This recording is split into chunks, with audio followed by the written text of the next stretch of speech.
Friends, welcome. It is so good to see all of you. And I want to first thank Elizabeth for taking the helm the last couple of weeks as I recovered. And I am very, very glad to be back. I'm particularly glad because our friend Robert Hay is here. Robert was, I think, the second call that I had when I started as executive director of UKirk, because our colleague Katie Amon had connected us. And Robert has a long, beautiful family web of connections with campus ministry and his own experience.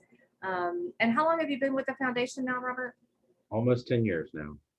And a wealth of knowledge from the Presbyterian Foundation. So we welcome you. And what are there any sort of logistics that you want to say? Do you want people to put their questions in the chat? Do you want them to shout out?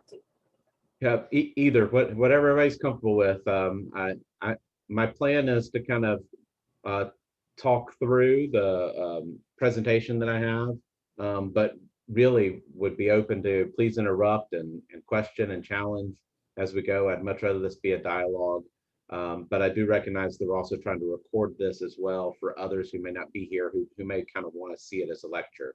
So I'm going to try and accomplish both tasks in our time together, if that's okay. Fantastic. Well, I want to turn it over to Robert. Thank you so much for being with us. Absolutely, thank you. As Jenny said, I'm Robert Hay. I'm a ministry relations officer with the Presbyterian Foundation. I'm a ruling elder in the Presbyterian Church, but my father is a Presbyterian pastor. My grandfather was a Presbyterian pastor. My great-grandfather was a Presbyterian pastor. It goes back 4 grades. My great-great-great-great-grandfather and all the way down have been Presbyterian pastors, and I got out of it by marrying one. My wife, Morgan Hay, serves First Presbyterian Church of Peachtree City as the solo pastor there, which is where we live with our children. Peachtree City is a little community south of Atlanta. We ride around on golf carts. So if you ever hear anybody say, oh, there's this place where everybody rides golf carts, that's Peachtree City. That's where I am. As Jenny said, I've been working for the foundation for a little over 10 years, but church is who I am. It's what I was born into. So it should be no surprise to you that when I was in college at Auburn University, I participated in what we called at the time Presbyterian Student Fellowship, and was an active participant there. I even served as the interim program director in between 2 campus ministers as a student.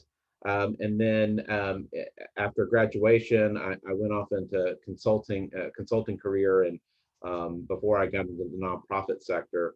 And I spent some time serving on the Tri-Presbyterian Campus Ministry Commission in Greater Atlanta, which was a partnership with 2 other presbyteries of how they funded campus ministry, which again, when I was at Auburn, we were still in the Synod funding model. And then when I was out of college, presbyteries were funding and joining together to do that. And then I watched that fall apart in my own presbytery. And I served on the Emory Campus Ministry board, which the Emory Campus Ministry is now what's known as UKirk Atlanta, which services several campuses. And watched kind of that campus struggle with funding. And then as some of you were joining, I was mentioning to Nancy that my brother was a campus minister at UNC Wilmington. And that was even a different model than what I had experienced in Auburn. Auburn was kind of a parish-based model. My brother was kind of a solo nonprofit, kind of stand-alone nonprofit, and had to develop all his funding and partnership with several. It was partnership with several denominations, so I had worked with funding from several denominations and several churches. So I've experienced kind of a broad look at campus ministry. And right after I started at the foundation, 8 or 9 years ago, right as UKirk was kind of getting off the ground as a brand and a program. There was this push for, our campus ministers don't are having to do more fundraising than they've ever had to do before. And how do you do that as a campus minister? And what does that look like? And I wasn't trained to do that. They don't teach this in seminary. They don't teach this. And, if you went to, a small liberal arts college and majored in religion, you didn't learn it there either, right? So how do we do this? I'm not comfortable with this. And 15, 20, 30 years ago, we didn't have to do this. So now all of a sudden we have to start doing this. And so how do we do that? And so I began working with several campus ministers that I knew to develop this kind of approach to campus ministry, fundraising for campus ministry. It is not a one size fits all endeavor, as you all know better than I do. The way Nancy does campus ministry is very different from the way Matthew does campus ministry. And so we have a whole bunch of different ways that we do this and the ways we're funded. And so this certainly is not something you can take and everybody can do every piece of this. But I hope as we talk through it, you'll hear some things and go, well, yeah, I can do that. And well, no, I can't do that. But if I changed it a little bit, maybe I could do it this way. So please see it as more an example of a whole bunch of things that you can do. And I hope you'll take some of this and mold it for your particular context. So with that, I'm going to try and share my screen. Now I have to bring you all back where I can see you. All right. This presentation, if you may have seen it already, it's actually on the UKirk website. That was one of the things Jenny did after she joined, was she reached out and said, hey, I hear you've got this thing, can we use it? And I was like, absolutely. So I dusted it off and updated it for her. So this the resources I'll show are already on the UKirk website. But let's talk a little bit about why people give. There's several main reasons why they give. They give because they believe in your mission. They actually give because they have a relationship with you as a person, the staff, and they believe that the organization's being responsible. But the piece that gets missed most often, both in the church and in campus ministry, is people give because they're asked. And if we're not asking, then people aren't going to give. Everywhere else, people are asking, and people are giving to those other places. So why do people stop giving? They lose a connection. Maybe those other places are asking. Maybe they don't know what you're doing anymore. They used to know what happened at your campus ministry, but they don't know anymore, so they assume it's not relevant to them anymore. And I think that might be one of those reasons that alumni don't give, is because they don't see it as relevant to them anymore. That's what I did when I was in college. But I think you can remind alumni how they were impacted and shaped and formed while they were there, and how they can be a part of shaping and forming others' future as well. So how does this impact what you do? There's a couple of things that I think you've got to begin to get comfortable with. You need to clearly be able to define your mission and communicate that. Now, I think we all may kind of default back to our mission's to do campus ministry. But what does that mean? What do you mean when you say you're doing campus ministry? Are you the hangout place where anyone can come? Is there some discipleship involved? Are you growing disciples? Are you doing evangelism? Are you doing mission work? Are you doing ministry? Are you bringing people into a relationship with Christ? Define it more narrowly than just saying, well, we're a campus ministry, because that's a pretty broad definition of what you do in your specific context. I know there are campus ministries that really focus on social justice issues. There are other campus ministries that really focus on fellowship. let's be able to define what it is that we do. Um, you as the leader, the campus minister, you have to work to build relationships. You also have to be really good stewards of funds, which is difficult sometimes. And then you really got to get comfortable asking and thanking. The the one trick to asking, other than actually doing it, is if you're asking and talking to someone, after you ask, you have to be quiet. That silence is awkward, isn't it? Um, but if you talk after asking, you're giving the person you're asking an out. So you've got to invite them to be a part of this and then be quiet. The worst thing they're going to do is tell you no. That's the worst thing they're going to do, is tell you no. So let's talk a little bit about the fundraising cycle. It looks a little bit like this. We identify our constituents, our prospects, we cultivate them, we solicit or we ask or invite. I like invitation language. And then we recognize them. And this, as you can see, is a cycle that continues year round. We'll talk a little bit more about how that cycle continues to go. These are the basics. We'll get into some of this as we keep going. We've talked a little bit about your mission statement already. Stories, this is really important. This to me is one of the big takeaways here is you need to find stories. You need to find a way to routinely ask your students, how the ministry is impacting them.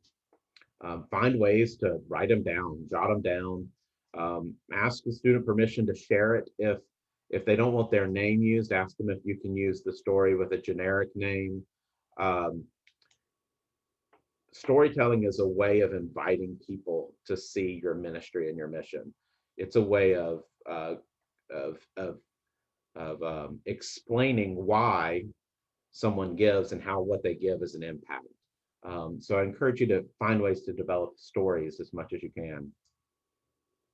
And then we've got the elevator speech. So you all know what an elevator speech is, right? So the elevator speech is the idea that you get on an elevator and you push to go to the fifth floor, and you've got from the first floor to the fifth floor to explain to everyone on the elevator what your organization's all about.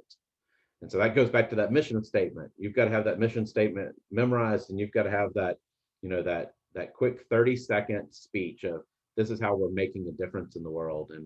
And both you as campus minister and all your board members really need to know this and be able to share it at any moment, because you really should be on the lookout at all times for an opportunity to bring someone on the board, an opportunity to invite someone to be a part of the ministry you're doing. We've talked a little bit about this, and then thank and recognize. Let's get into a little bit of the meat of this.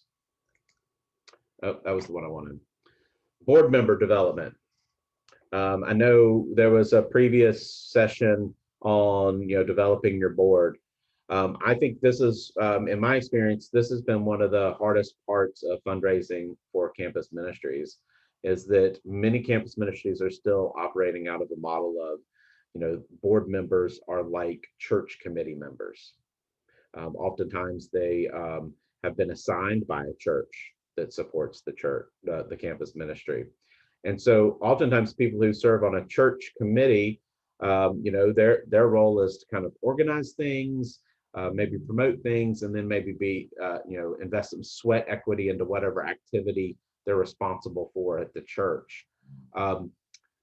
Now let's contrast that with what a nonprofit board would look like, right? A nonprofit board, you're looking for leaders in the community. You're looking for those influencers, those connectors, those decision makers. Nonprofit board members are expected to give to the entity, and oftentimes their number one role is to be a fundraiser. And that's a different expectation than most campus ministries have set with their committees or organizing boards. And I think this is maybe the number one thing you can do to make a big difference in fundraising for your campus ministry. is to begin to develop the right people on the board and begin to set the expectation of the board members of that they are not here sitting on a church committee. They're here sitting on a nonprofit board, and they're expected to help fundraise for it. You'll probably recruit different people because of that. And so it may take some time to phase this kind of approach in, because you're going to have to probably have some people roll off as you invite others on.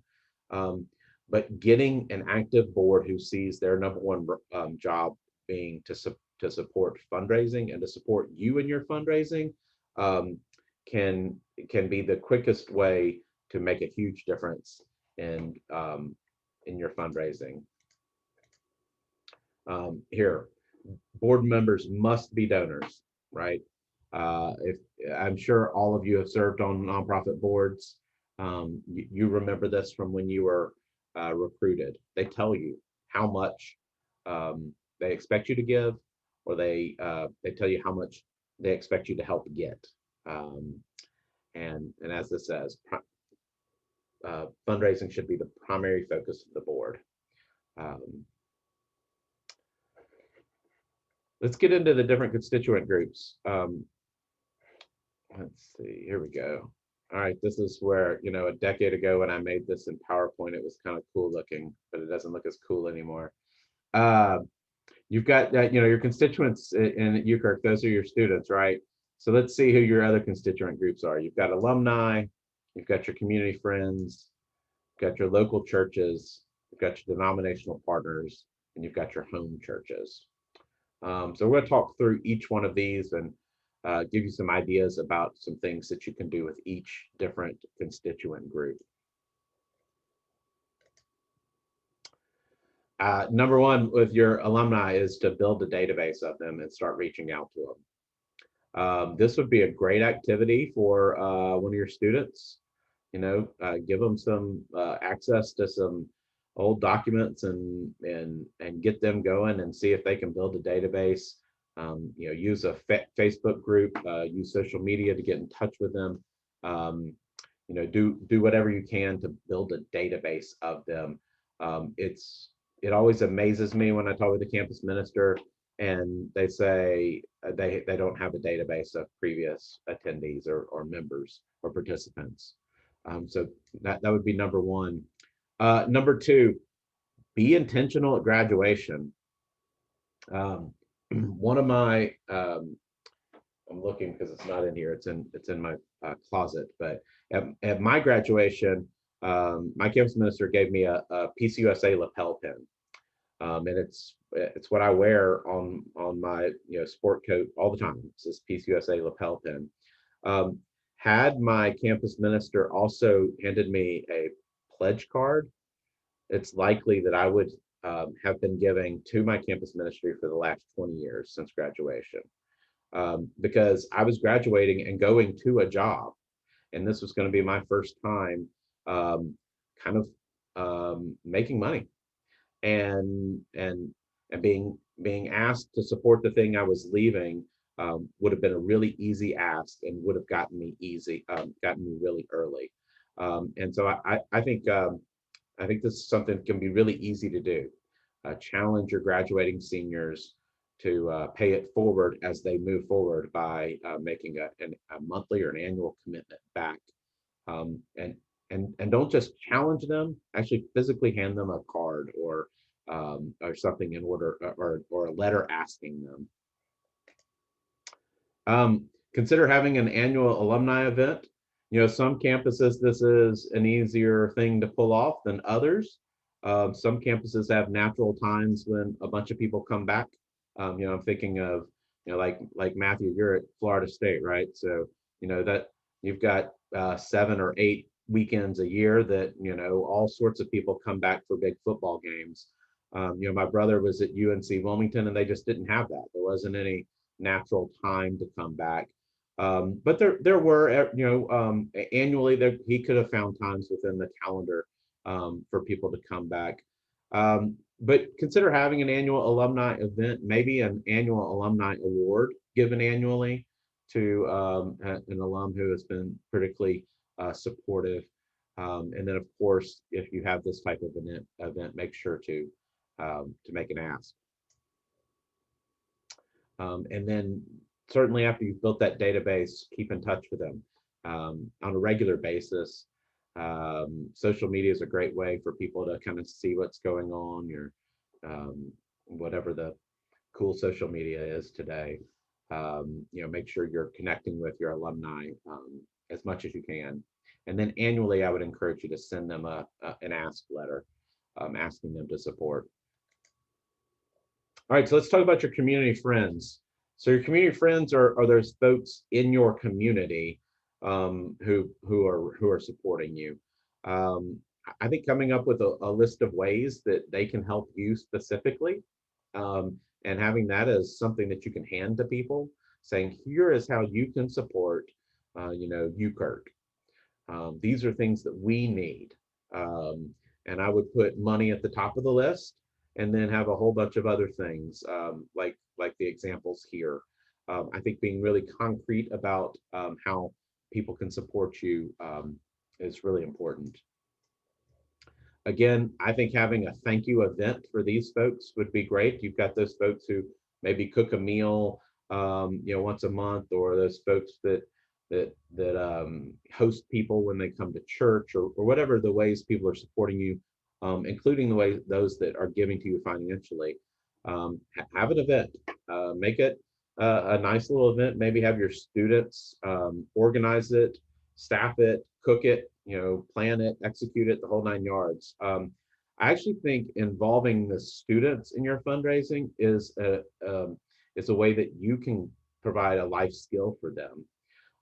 Most college graduates are going to walk out into a circle of influence in their church, in their communities, where probably they are going to participate in fundraising at some level the rest of their life, whether it's formally in a paid profession, or informally serving on boards, or just being donors themselves. So I think including them in fundraising is one way that you're in some ways educating them about how the world works, and showing them how they can do this effectively. So have a program, tell the stories from the year, celebrate, say thank you, maybe have an annual community friend award. This is a thank you event that could then really become a time in your calendar that all your students and your community friends really look forward to on an annual basis.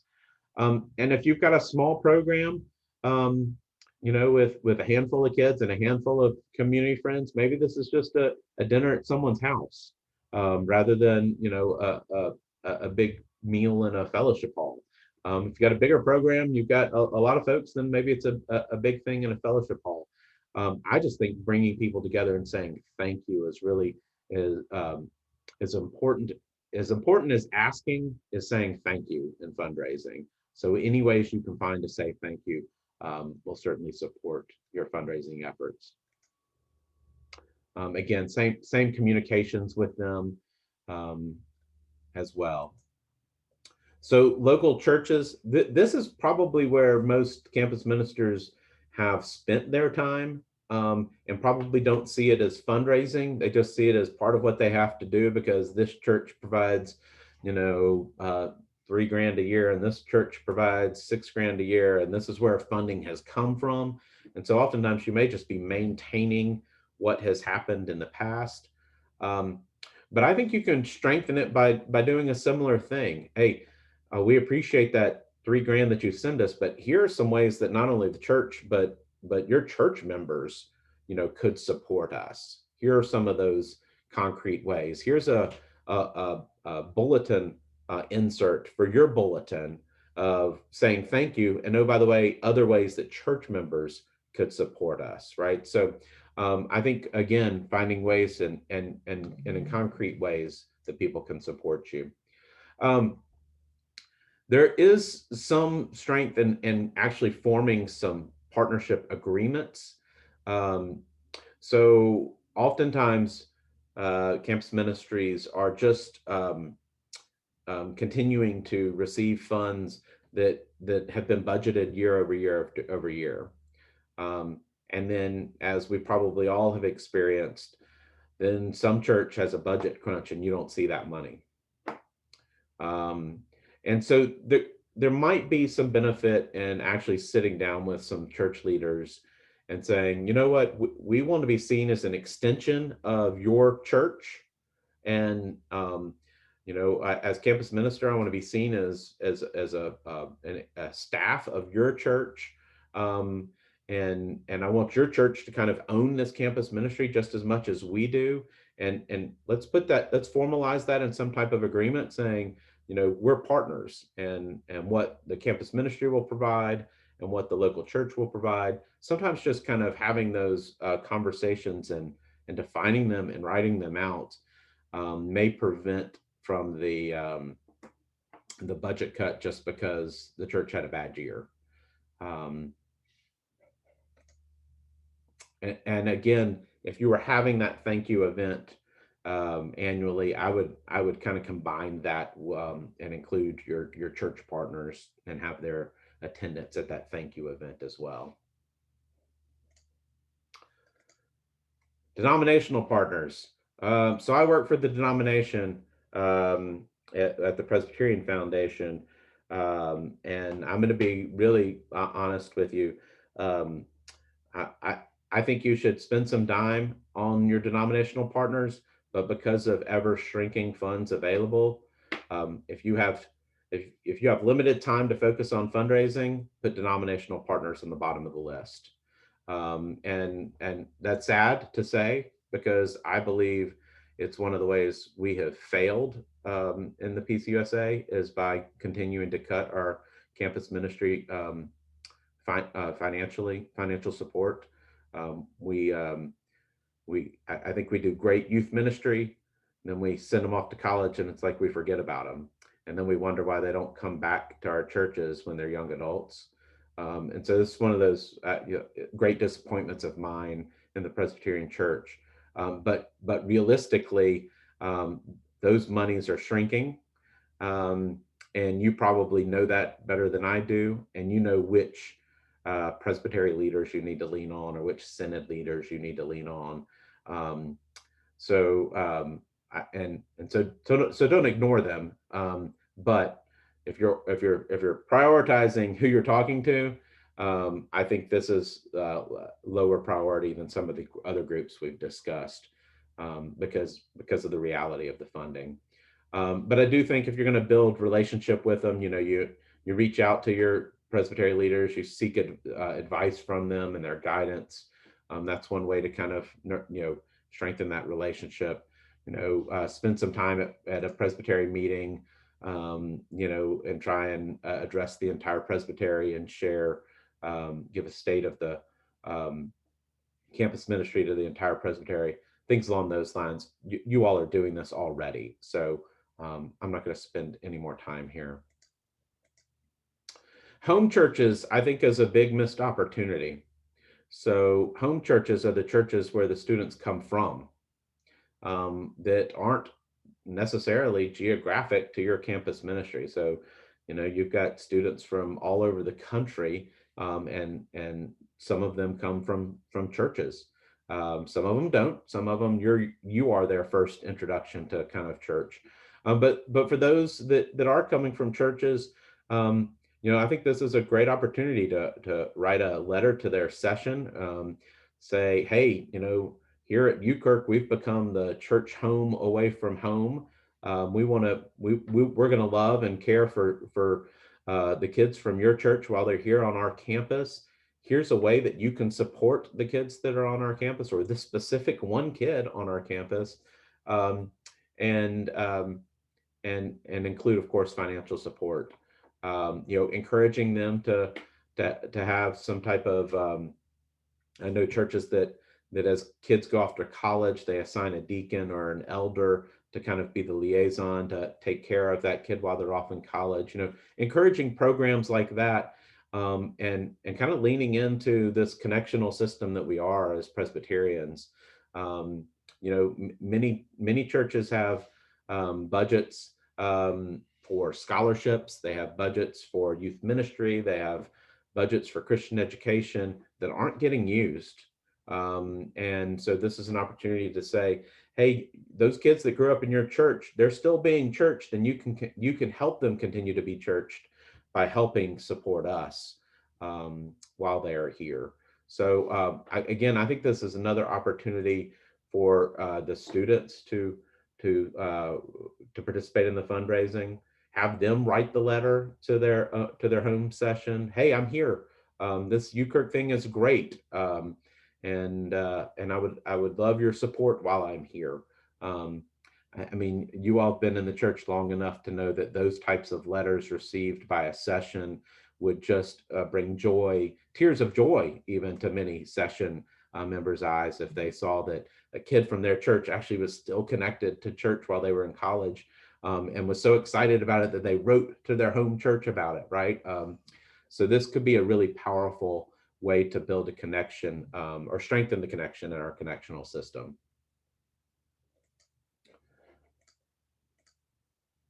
So so how do we do this identification, cultivation, solicitation?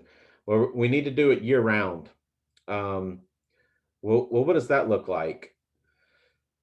That's the hard part, right? You've got so much going on in your life as a campus minister, and you oftentimes are trying to do pastoral care with students, while also maintaining a program, while also keeping up with the comings and goings of students. And oh, by the way, you've got to do fundraising on top of all of these things. I think there's one really simple thing you can do, and that is to create a calendar. So there's a sample fundraising calendar on the UKirk website. There's a whole lot of things on here. Again, as I said before, all these things won't apply to you. But I think if you can build, a monthly calendar and say, in August, these are the things I'm going to try and accomplish. And in September, these are the things I'm going to accomplish. And then I would encourage you to build that, share it with your board, hold your board accountable to it. So put some things on here for your board to do, put things on there for you to do, have your board hold you accountable to it. I, I know this is a really simple thing, but building a calendar oftentimes will help you find ways to manage these activities. And there's some natural things. We're gonna send out a letter to the home churches in November, reminding them that their kids will be home during Christmas break. This is just like a little touch, right? So there's simple things, and once you do it one year, the next year when you do it, you're redoing what you did the year before, and it gets easier and easier and easier. Let me click back over here.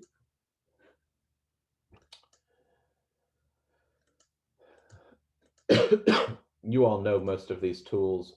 Oh, I missed a slide in there. Well, I'm not sure where it went. There it is. So here's kind of the things that I would encourage you to do. Get your board on board with fundraising, which may mean getting some new board members or different board members. Create that calendar, create a list of your constituents. So I gave you, some examples of kind of the big constituents, but make a list of yours. Do you have local churches that support you? Who are they? Do you have, alumni? Have you built that database?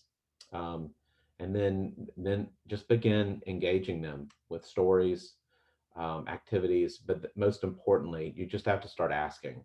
And then once you've received, you definitely have to say thank you. I'm a big believer in handwritten notes.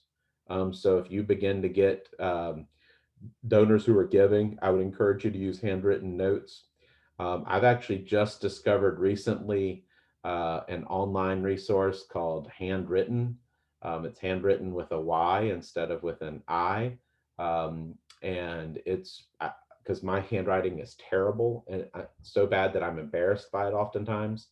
And handwritten is one of these places that will, handwrite your notes for you and mail them. It's not cheap. It's, $4 a card, roughly. But I sent one to my wife as a test, and she didn't realize that it had been done by a computer. So they're pretty cool. I've been using them for a couple months now, and you can print your logos on them and things like that. So if you don't like writing, but you can type really well like I can, this would be an alternative for you as well. That's the presentation. I went through that really quickly. I would love to hear some thoughts from you about how some of these things you might be able to do and others you might not be able to do, or any reflections or questions you have.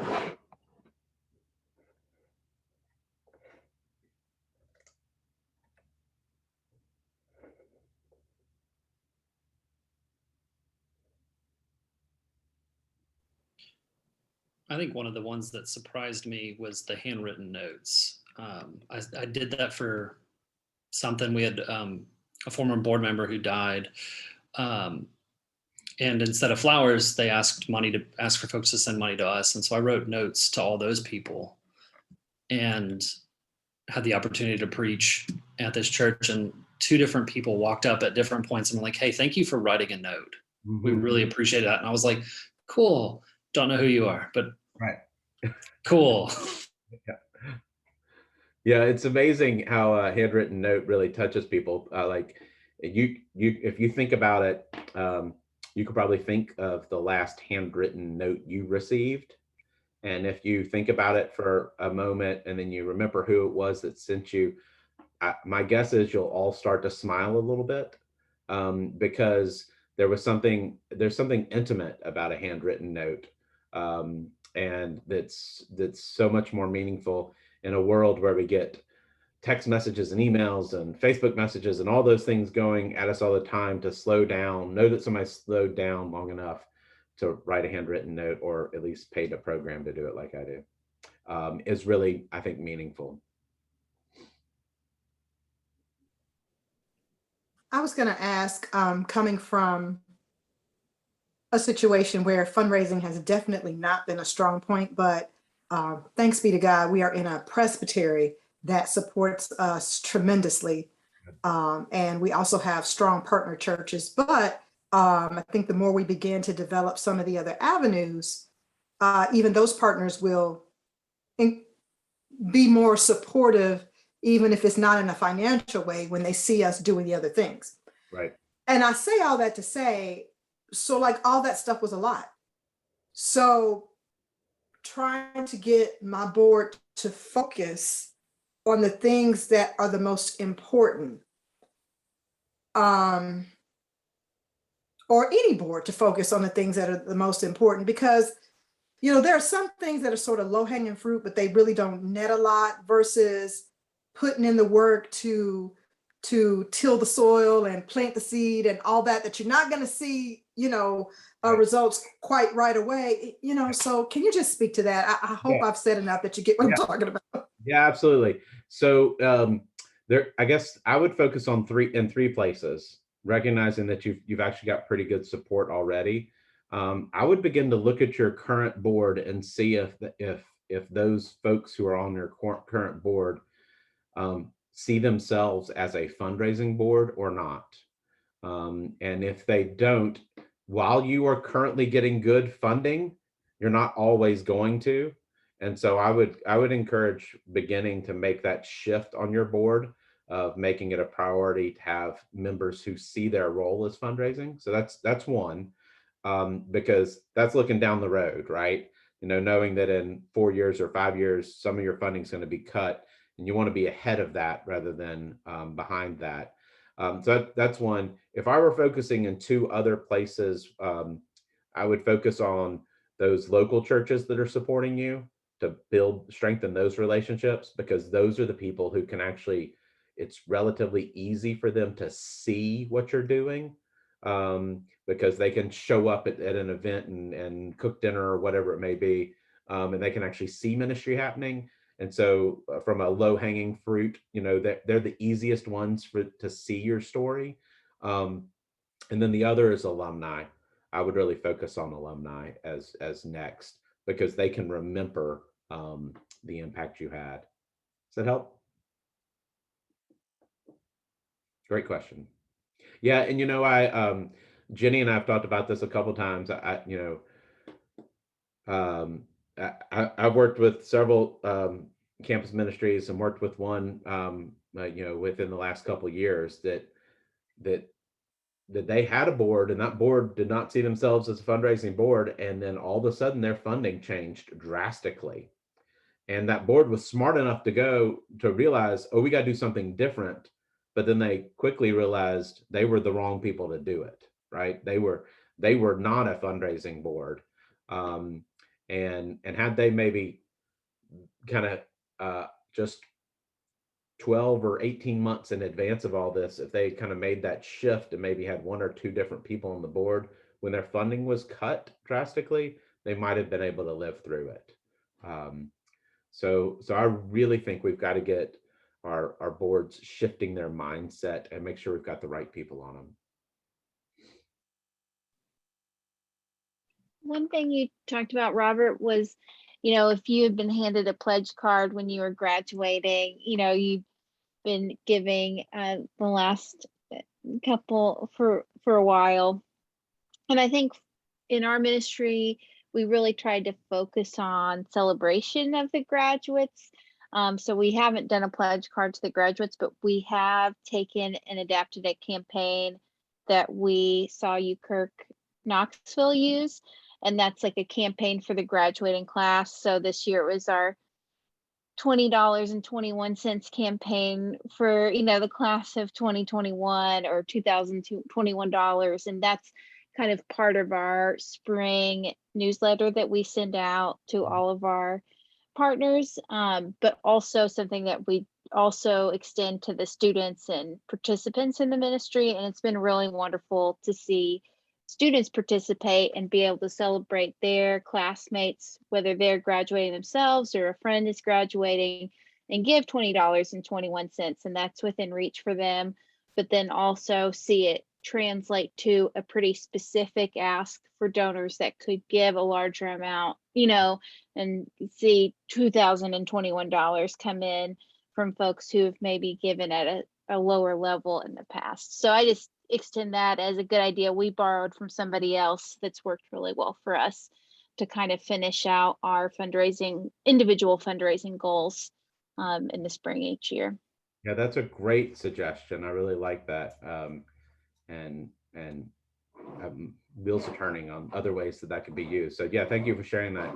One of the, I was talking with campus minister, and they said, some of our students are graduating and they're not going to jobs, so it feels uncomfortable to ask them to give, and I get that. Maybe at the graduation celebration isn't the right time to hand a pledge card. Maybe the right time to do it is that personalized letter a month later, or 2 months later, or 3 months later, when you hear that they finally did get a job. But if you can kind of put yourself back in that place of that first time you got a job, and kind of the pride, right, and joy, like I made it, I'm an adult, I can do this, I'm going to get a paycheck. I think that there's a moment there where you as campus minister have a really good opportunity with those students to say, congratulations, this is fantastic. You're going off into the world. You're an adult. Remember us. Remember how we helped shape you, so that there are others that come behind you who will have that same feeling. And I do believe most graduating students who have gotten a job will find that moment and go, this is right. This is my time to pay it forward. So absolutely. So timing on that is absolutely right. You've got to make sure you're talking to someone who actually is graduating with a job, or you hit them up later when when they have finally gotten that job. I apologize for the scratching noise in the background. That was my dog. He was, I don't know if you have a dog, they like circle and scratch and circle. Yeah, that's what he was doing. Doesn't do me any good to tell him to stop. He just keeps doing it. Right. So one of the words that comes to mind that people share with me a lot is that they don't want to be manipulative. They don't want to be manipulative with their students, asking them to share their stories. They don't want to be manipulative, sort of looking for the influencers and connectors. And so can you speak to that about kind of where that, if there's somebody that's fairly wealthy in a local church, and you're like, hi, I'm the campus minister. I would love to take you to lunch. Like, where is that line between invitation and manipulation? I think there's a really fine line there for sure. I tend to fall on the side of you share with people what you're doing, you invite them to be a part of it, and they decide whether or not they want to be a part of it or not. And so you're not necessarily manipulating them, you're giving them the opportunity to be a part of the ministry and mission that you're doing. And most people of means are comfortable saying, yeah, that excites me, or no, that doesn't. And so I don't think they will feel manipulated. Now you've got the other part of your question, Jenny, is students feeling manipulated, like they're being used as puppets in a fundraising scheme, right? I think that's a larger concern than going and finding the deep pocket person and targeting them. The deep pocket person's getting targeted by everyone. So you're just another person doing that, and they either will buy into your ministry or not. But your students do need to feel like they're in a safe place, right? And so that is why it's, we want you to, please feel free to share. Can I share your story? If I can't share your story, can I share your story with another name? I think there is some sensitivity to that. At the same time, I think, that life skill of them participating in fundraising is really important, because whether it's the right thing or not, money makes the world go round. And anything we can do to help students see a good and faithful way to participate in that process, I think really is helping them, for their entire life. We're giving them a life skill. So I don't see that piece as manipulative, but I can see where, kind of trotting them out and making the students feel guilty about, we have to go to this church this Sunday because, they're a big donor and I need everybody to show up on Sunday morning and go. I would discourage that for sure. But finding opportunities for where each individual student is comfortable participating in a way is certainly appropriate. I think my question is similar to Jenny's. When you mentioned home churches as a constituent, I think there's a part of me that was really excited about that, because that's not something that I've considered before. It's like, oh, that's a whole new group of people that I hadn't thought about. But I think I have hesitancy around like trying to ask a student to use this relationship that they have like outside of UKirk in order to help fundraise for UKirk, and wondering if that could feel like it was manipulating them and the relationship that they have with this church that I have no connection with aside from this student. And so I was just wondering if you had any best practices around that. Yeah, absolutely. So I think that's in the way it is done. Let me get back to that slide because it had, yeah, let me throw that back up on the screen for a minute. That one. So, certainly I think asking the student to write a letter saying, hey, I'm at UKirk, you're in Memphis, right? I'm at UKirk, Memphis, and can you send us some money? Like, yeah, that feels inappropriate. But a letter from you as campus minister saying, Jill has gotten connected at our campus ministry. We're so excited. Thank you for all that you've done to nurture her. She's now here. We're nurturing her. Here are some ways that you can continue to support her, and list a whole bunch of ways, including financial support, not only financial support. I think that's the key here, and frame it as a, hey, we're partnering together to do ministry for this student. I think we'll be received better and we'll feel less manipulative. And the same thing with the, if the student were to write, a letter home, it's the same kind of thing. While I'm away, it sure would be great if you would pray for me, if you would, send care packages. So I think it's not a, hey, send money letter. It's, hey, this is how we want to partner. Here's a list of ways we can partner. Money just happens to be one of them.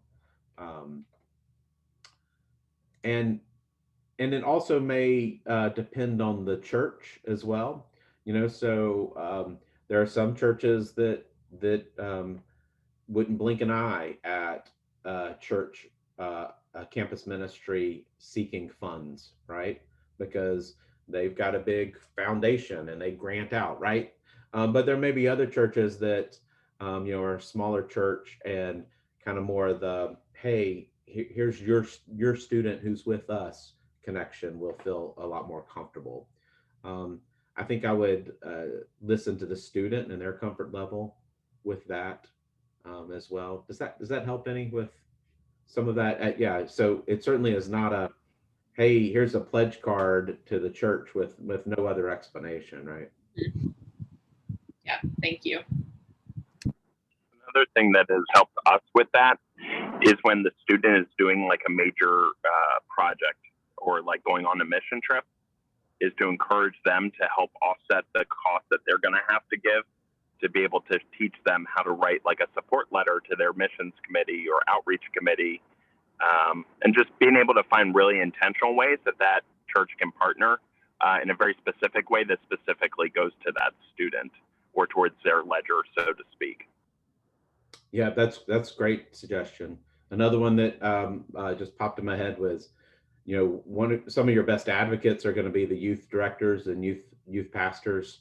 You picking the phone up and just calling and saying, hey, youth pastor or youth director, I'm the campus minister and your student's here.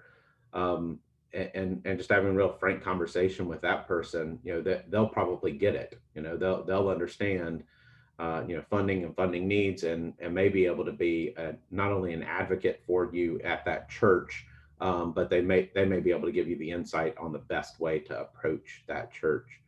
I would see most youth directors and youth ministers as allies to what you're trying to achieve.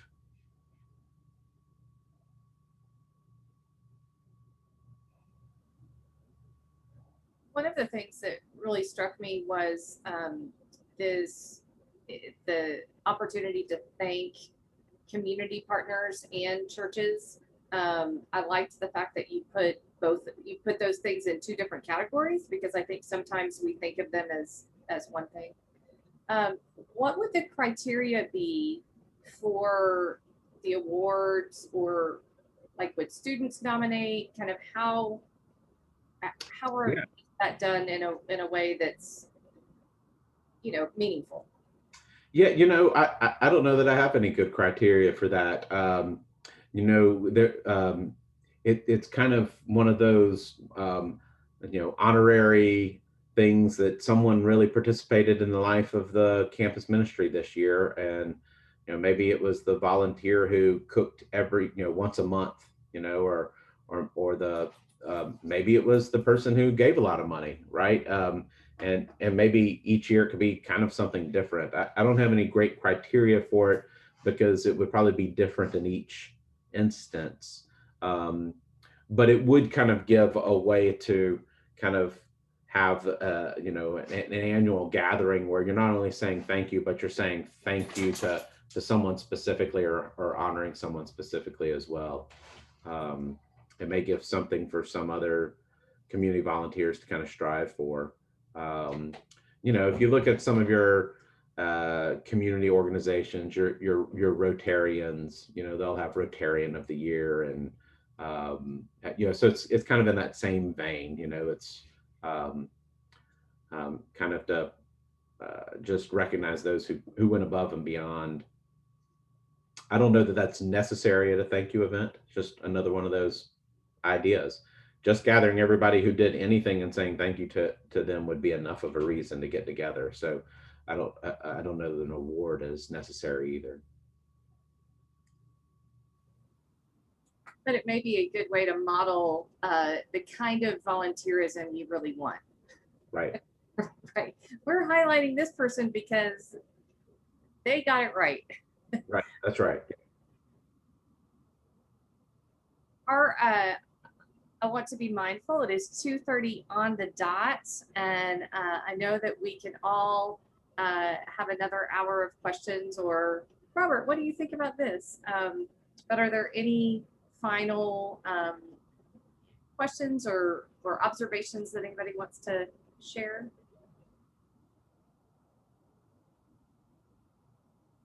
Well, let me add, feel free to call or email me. There actually is there are ministry relations officers all over the country.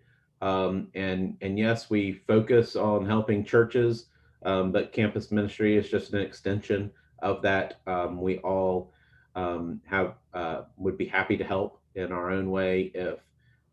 So please get to know your local or your regional ministry relations officer. They can help you, but I'd be happy to help as well. So feel free to call or email anytime. Like I said, these resources are online, and know that I'll be praying for you as we continue to find ways to fund this really critical piece of ministry, which is campus ministry. So I want to thank you for what you do, because it is so important in the life of our church. So thank you. And so why don't we close with prayer? And let's pray. God, we thank you for our brother Robert, for his insight, for the suggestions that he offered that will be seeds that will take root in our programs and grow. I thank you for these campus ministers and for all the ways that they are nurturing and tending and offering guidance to this next generation of leaders for our communities and our world. God, I ask that you bless each person. May Robert's ministry at the foundation, may you place your hand upon him and continue to give him courage and excitement about his work. And may you continue to give each of our campus ministers, those gathered and those around the country who are nervous about money, may you open their eyes and their hearts to new ways of sharing the good news of campus ministry and telling the stories of transformation that happen. Thank you for this day and for the work that we do. In Christ's name we pray. Amen. Amen. Thank you. Thank you, everybody. Much appreciated. Thank you. Bye-bye.